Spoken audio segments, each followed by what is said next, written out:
for myself, my aspiration was always to be considered somewhat of a Renaissance man. I didn't want to be a simply an engineer, nor simply a writer, or simply a an artist. It was one and the same. So that's why for my career, I've always chased and pursued my interests and utilized that interest in order to learn as much as possible.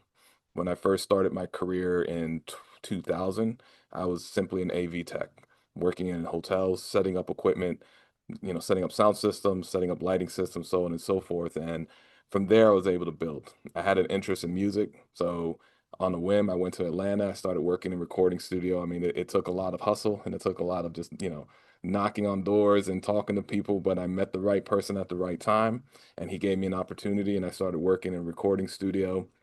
And people are surprised by the fact that like I told them I worked in Stankonio Studios. I was working with Outkast and Killer Mike and CeeLo Green, and I was there for that moment in time when the Dirty South was big, in hip hop, and they were like, "Well, how did you do that?" And I was like, "Because I didn't take no for an answer.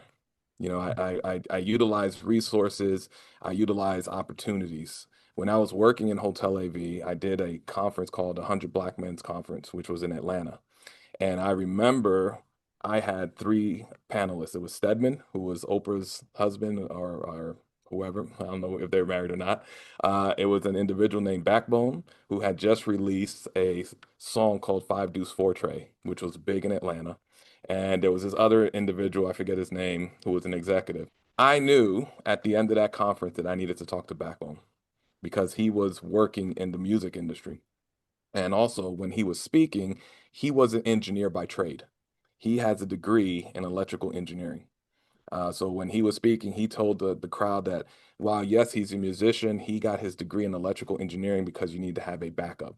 He's like music can last oh so long, but if you have an education, you can pivot. So when the conference was done, I came up to him, I introduced him, I introduced myself to him. I was like, hey, I'm a fan of the song, this, that, and the other. I'm very interested in becoming a recording engineer. Could you possibly point me in the right direction? He simply wrote down a name and a phone number. He's like, call John Fry tomorrow, tell him that I sent you.